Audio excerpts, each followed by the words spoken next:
हम लोग आज हिंदी साहित्य का इतिहास का तीसरा चैप्टर यानी तीसरा क्लास है हम लोग का। इससे पहले हम लोगों ने 2 क्लास पढ़ लिया था और पहले क्लास में हम लोग हिंदी के बारे में जाने थे कि हिंदी की शुरुआत कैसी हुई थी और उसका उपभाषा क्या है और बोलियां क्या है। यहाँ तक पढ़ लेने के बाद हम लोगों ने रासो साहित्य यानी आचार्य रामचंद्र शुक्ल के अनुसार जो हिंदी को बांटा गया है 4 भागों में, उसके बारे में हम लोगों ने पढ़ा था।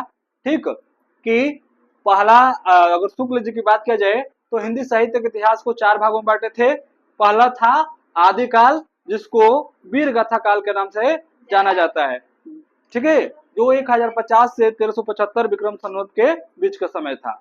अगर बात किया जाए दूसरे का, तो दूसरा जो था हम लोग का भक्ति काल। दूसरा क्या था, जिसे हम लोग क्या नाम से जानते थे, पूर्व मध्य काल। क्या नाम था, पूर्व मध्य काल। ठीक है, तीसरा था रीतिकाल, जिसे हम लोग उत्तर मध्य काल के नाम से जानते हैं। और चौथा था आधुनिक काल, जिसे हम लोग गद्य काल के नाम से जानते हैं। और इसमें हम लोग पढ़े थे पहला जो आदिकाल। तो आदिकाल में हम लोग को पढ़े थे कि 3 महत्वपूर्ण चीजें हैं इसमें। एक है रासो साहित्य, दूसरा है नाथ साहित्य, तीसरा है सिद्ध साहित्य। तो इन चीजों के बारे में हम लोग पढ़ते पढ़ते हम लोग आ गए हैं रासो साहित्य पे। ठीक, तो रासो साहित्य की अगर बात की जाए तो रासो साहित्य में रासों की संख्या कितनी है, तो रासों की संख्या 7 है। जैसे पहला है खुमान रासो। पहला क्या है, खुमान रासो, जिसके रचयिता है दलपति विजय। अगला है हम लोग का विसल देव रासो, जिसके रचयिता है नरपति नल। फिर अगला है पृथ्वीराज रासो, जिसके रचयिता कौन है, चंद्र बरदाई। फिर अगला है हम लोग का जयचंद्र प्रकाश, जिसके रचयिता है भट्ट केदार। ठीक है, और फिर अगला क्या था, परमाल रासो, जिसके रचयिता कौन है, जगनिक। परमाल रासो के रचयिता कौन थे, जगनिक। फिर उसके बाद हम लोग का क्या था, हमीर रासो, जिसके रचयिता कौन थे, सारंगधर। फिर अगला था रणमल छंद, जिसके रचयिता कौन थे, श्रीधर। ठीक है, अब अगला क्या था, एक विजय पाल रासो, जिसके रचयिता थे नल सिंह।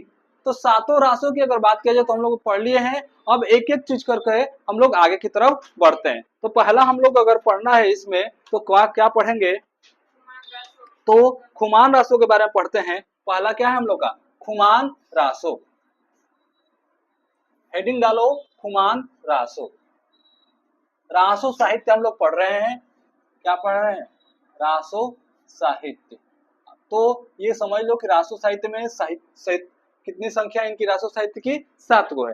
ठीक, रासो साहित्य की संख्या कितनी है, 7। तो पहला हम लोग पढ़ रहे हैं खुमान रासो। ठीक, तो खुमान रासो की अगर बात किया जाए तो सबसे पहले पूछा जाता है कि इसके लेखक कौन है, खुमान रासो को लिखने वाले कौन है। तो खुमान रासो का लेखक है दलपति विजय।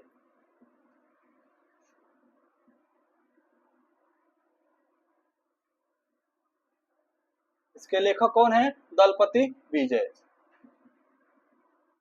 तो ये हमको पता चल गया कि खुमान रासो जो है इसको लेखक तो दलपति विजय है, लेकिन टाइम पीरियड इसका नहीं पता है कि कब ये लिखा गया था। ठीक, तो अगर बात किया जाए रचना काल ये कब लिखा गया था खुमान रासो, तो खुमान रासो को लिखने का समय जो था 9वीं शताब्दी। कब था, 9वीं शताब्दी। यानी 9वीं शताब्दी की बात किया जाए, 9वीं शताब्दी का समय अगर बात किया जाए तो कब से कब बताएंगे,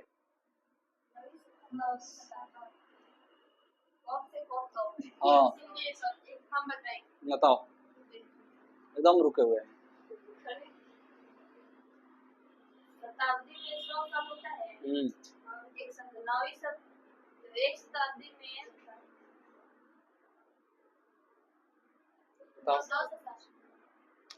ये 9वीं शताब्दी का मतलब होगा 800 से लेकर 899 तक की जितनी भी घटनाएं कहलाएगी वो क्या कहलाएगी, 9वीं शताब्दी के अंदर आएंगी। ठीक है, तो ये याद 899। अगर काव्य की बात की जाए कि ये कैसा काव्य है, महाकाव्य है, प्रबंध काव्य है, लघु काव्य है, तो ये है प्रबंध काव्य। क्या है, प्रबंध काव्य। ठीक है, प्रबंध काव्य। यहाँ तक चीजें क्लियर हुआ। ये प्रबंध काव्य में एक होता है लघु काव्य में से छोटा लिखा है, एक महाकाव्य बहुत बड़ा, एक मीडियम होता है जो प्रबंध काव्य। ठीक है, अब आगे हम लोग थोड़ा सा बढ़ते हुए चलते हैं इसमें अगर बात की जाए इसमें कहानी किसकी है, खुमान रासो में कहानी किसकी है, तो इसमें कहानी की अगर बात किया जाए तो राजा दलपत विजय, दलपत विजय जो है उनकी कहानी है। ठीक है, इसमें अगर बात की जाए किस राजा कहानी है तो चित्तौड़ के राजा, चित्तौड़ का कोई नाम सुना है? तो कहानी है चित्तौड़, बार बार गलती हो रहा है, चित्तौड़ के राजा, जो चित्तौड़ के राजा थे उस टाइम पे कौन थे, तो चित्तौड़ नरेश राज सिंह, उनका नाम क्या था? राज सिंह। अब नरेश किसे कहते हैं, किस किस को पता है? तो जो राजा है जैसे उसे क्या कहते हैं, जहाँ का राजा रहता है उसको नरेश कहते हैं, जैसे अयोध्या नरेश, हाँ समझ में आ रहा है ना। तो जो जहाँ का राजा होता है उसको उसके नरेश लगाकर बोला जाता है। जैसे मान लो कोई बनारस का राजा है तो बनारसी नरेश, ठीक, लखनऊ का राजा है तो लखनऊ नरेश, तो ऐसे ही थे। बैरिया नरेश अभी तो कोई नहीं है, ठीक है। तो चित्तौड़ के राजा जो थे तो चित्तौड़ नरेश सिंह को कहा गया, राज सिंह को, ठीक है। राज सिंह के राज सिंह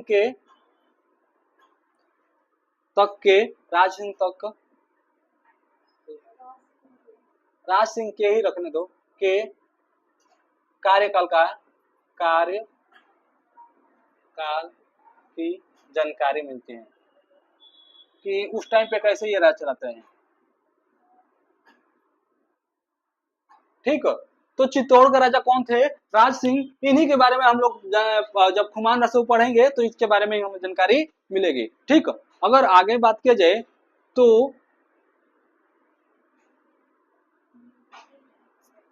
इसमें कितने छंद हैं, छंद बहुत बार पूछा जाता है। तो अगर बात की जाए खुमान रसों में छंदों की संख्या 5000, कितने हैं? 5000 छंद है।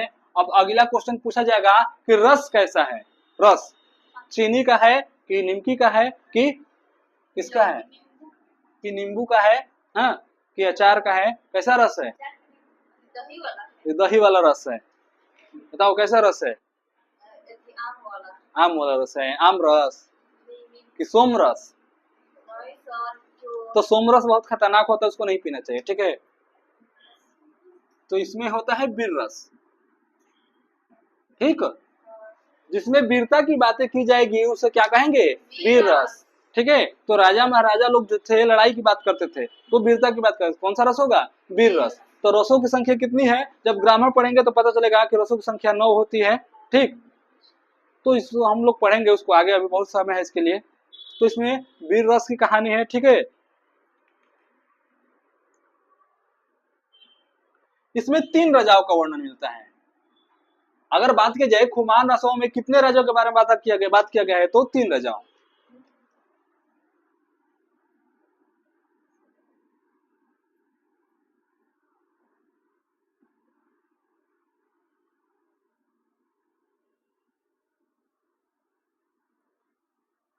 कितने राजाओं के बारे में बात हुआ है? 3। तो इससे बिल्कुल भी डरना नहीं है, भयभीत नहीं होना, ये तुम्हारे एग्जाम में नहीं आएंगे, ठीक है। तो दिमाग में आता होगा कि जब एग्जाम में नहीं आएंगे तो पढ़ क्यों रहे हैं, नहीं, ठीक है। तो दिमाग में डाउट होगा कि जब पढ़ नहीं रहे हैं तो क्यों आ रहा है। तो ये इसलिए आ रहा है कि 12 के बाद मैक्सिमम लोगों का तो हाथ लाल पीला हो जाता है, लेकिन कुछ लोग जिद करके पढ़ना चाहती है, ठीक है। जिद करके या अच्छा नंबर लाके पढ़ना चाहती है, तो ये उन लोगों के लिए है कि 12 के बाद जब कोई क्या करेगा, बीए करेगा यानी ग्रेजुएशन करेगा, पोस्ट ग्रेजुएशन करेगा, या किसी को लगे कि हमें टीचर के जॉब करना है या किसी भी गवर्नमेंट जॉब करना है जहां से हिंदी का क्वेश्चन आता हो, तो यहाँ से ये पूछे जाएंगे। तो 12 में तुम्हारा क्वेश्चन यही पूछा जाएगा खुमान रसो का रचयिता कौन है, तो दलपत विजय। अब यहाँ से तुम्हारी इसकी कहानी खत्म हो गई, ये सब एक्स्ट्रा है, ठीक। हाँ 3 राजाओं का वर्णन मिलता है, ठीक है। तो एक प्रथम खुमान, द्वितीय खुमान, तृतीय खुमान। अब प्रथम द्वितीय तृतीय क्यों है इसके बारे में समझ लो। क्यों? क्योंकि पहले जो राजा होते थे उनके लड़के, मान के चलो किसी राजा का नाम कुछ भी रख लो XYZ, क्या रखोगे? हाँ, चित्तौड़ नरेश कौन थे? राजा रतन सिंह को रख लेते हैं। पद्मावती की कहानी अगर किसी को याद हो, अलाउद्दीन पद्मावती, ठीक है, पद्मनी जिसको बोलते हैं, बहुत मस्त कहानी है, पढ़ेंगे जब भक्ति काल तो उसमें पढ़ेंगे। राजा चित्तौड़ रतन सिंह और अलाउद्दीन और पद्मावती कहानी है, ठीक है। तो राजा रतन सिंह मान लेते हैं, तो अगर उनके लड़के होंगे तो क्या होगा? रतन सिंह 1, अब उनके लड़के होंगे तो रतन सिंह 2, यानी नाम चेंज नहीं होता था, बस उसका क्या हो जाता था, 1 2 3 ऐसे चलता था, ठीक है। जैसे बहादुर शाह द्वितीय था, तो बहादुर शाह फर्स्ट था, उसके बाद बहादुर शाह द्वितीय, ठीक है। हाँ, समुद्रगुप्त फर्स्ट द्वितीय या चंद्रगुप्त मौर्य फर्स्ट सेकंड, ठीक है, था ना। तो ये क्यों था? जो जिसके लड़के होते थे उसका नाम वही होता था, वही फर्स्ट, पहले वाले फर्स्ट, उसके वाले सेकंड, उसके बाद थर्ड। अगर कंफ्यूजन हो तो और अच्छे से बेहतर समझाएं।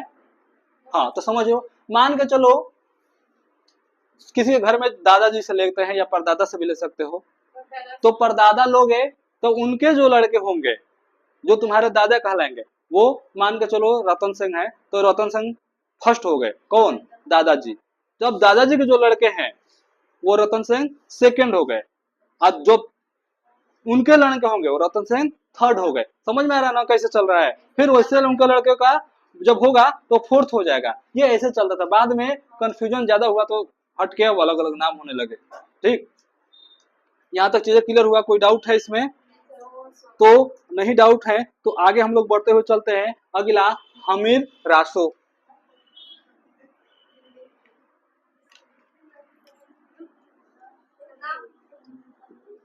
इसको मिटा दें, ये तो ऑनलाइन चलना है तो इसको लिखने की कोई जरूरत तो है नहीं, चाहे जल्दी करो जो करना है। तो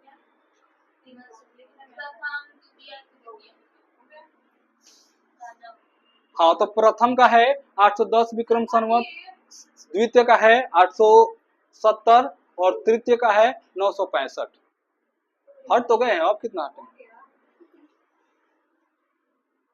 अगला हेडिंग डालो, हमीर रासो। मेन जो है वो आज नहीं पढ़ाएंगे क्योंकि उसमें समय लगेगा। जैसे पृथ्वीराज रासो हो गया, विशलदेव रासो हो गया, परमाल रासो हो गया, यही तीनों की कहानी जबरदस्त है, मस्त है। तो इसके लिए थोड़ा टाइम चाहिए मुझे, इस वजह से उसको थोड़ा कल देखेंगे, ठीक।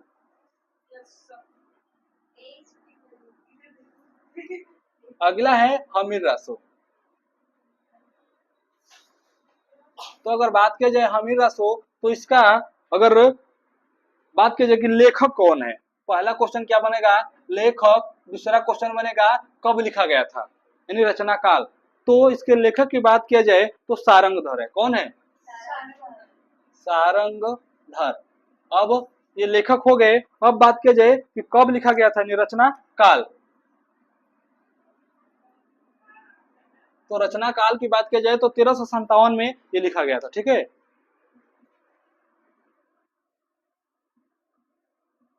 ठीक, 1357 ईस्वी। अगर बात किया जाए कि इसमें छंदों की संख्या कितनी है, इसमें कितने छंद शामिल थे? हाँ, क्या चीज? समय पूछ सकता है, ठीक है। इसमें छंद की बात किया जाए तो 300 छंद थे। कितने छंद? 300 छंद, ठीक। अब आगे थोड़ा बात करते हैं।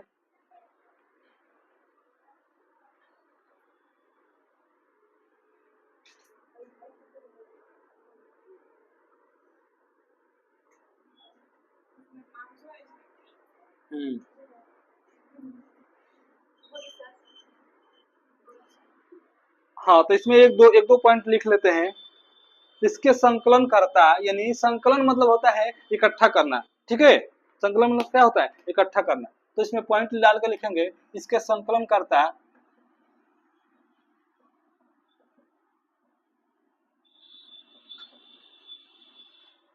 जो है लक्ष्मीधर माने जाते हैं। लक्ष्मीधर माने जाते हैं, यानी इसको इकट्ठा करने का काम, अमीर रासो की जी रचनाएं है उसको इकट्ठा करने का काम किसका था? लक्ष्मीधर। ठीक, यहाँ तक चीजें क्लियर हुआ?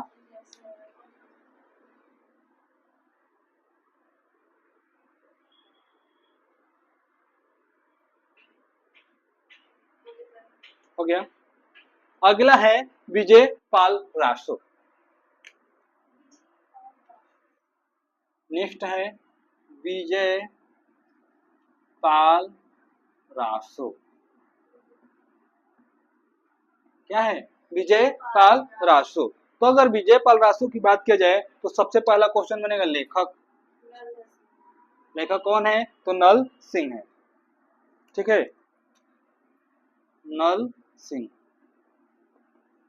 अगर समय की बात किया जाए यानी रचना काल कब हुआ था, ये कब लिखा गया था? रचना काल तो 16वीं शताब्दी। कब की बात है? 16वीं शताब्दी। कब से कब तक? 1600 से लेकर 1500 से लेकर 1599 बड़ी मार पिटेगो। यानी 1500 से लेकर 1599 को क्या कहेंगे? 16वीं शताब्दी। इतना जल्दी कैसे भूल गए?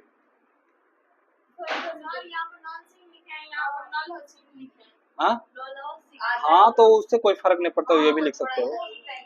हाँ। लो, हो गया नल सिंह। ठीक है, अब इसमें बात किया जाए छंद कितने हैं, तो छंदों की संख्या है 42।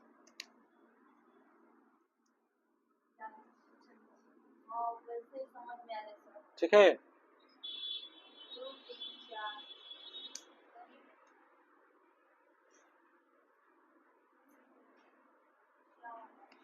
अगर बात की जाए इसमें किसका बात, इस जो विजय पाल रासो है इसमें किसकी बात किया गया है, तो इसमें विजयगढ़ करौली के राजा, इसमें विजयगढ़ करौली, करैली नहीं है, करौली है। करैली मत लिखना ना लोग, नहीं तो कोई सब्जी बना देगा। विजयगढ़ करौली के राजा विजयपाल, विजयपाल और पंग राजा,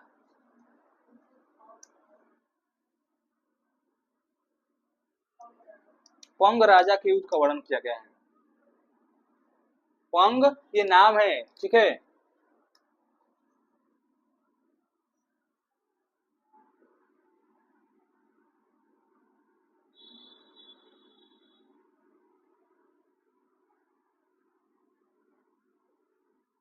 ठीक है, पंग क्या है?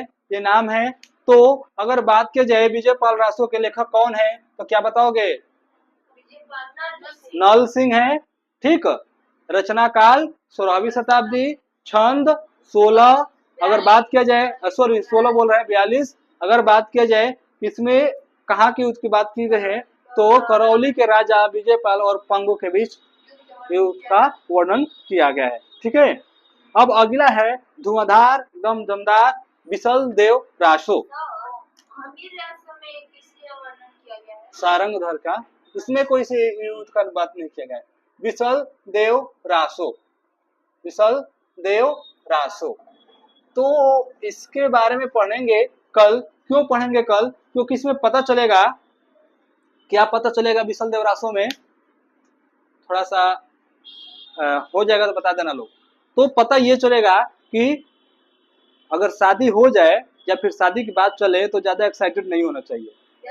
ठीक है, नहीं तो शादी के बाद ज्यादा एक्साइटेड रहोगे तो कभी कभी कोई ऐसा बात बोल देता है कि जितना एक्साइटमेंट रहता है सब खत्म हो जाता है, धुआं हो जाता है। ठीक है, तो इसमें कुछ ट्विस्ट है, शादी के बाद कैसी कैसी घटनाएं घटती है विसल देव रासो में, तो इसके बारे में कल पढ़ेंगे। ठीक है, कि विसल देव रासो बेचारे बहुत राजा अच्छे थे, लेकिन इनकी पत्नी जो थी धुआंधार थी और ऐसी बात बोली कि ये धुआं धुआं हो गए। तो इसके बारे में कल पढ़ेंगे। थोड़ा सा ट्विस्ट रखते हैं, कल बताएंगे इसके बारे में क्या कहानी है विसल देव रासो की। ठीक।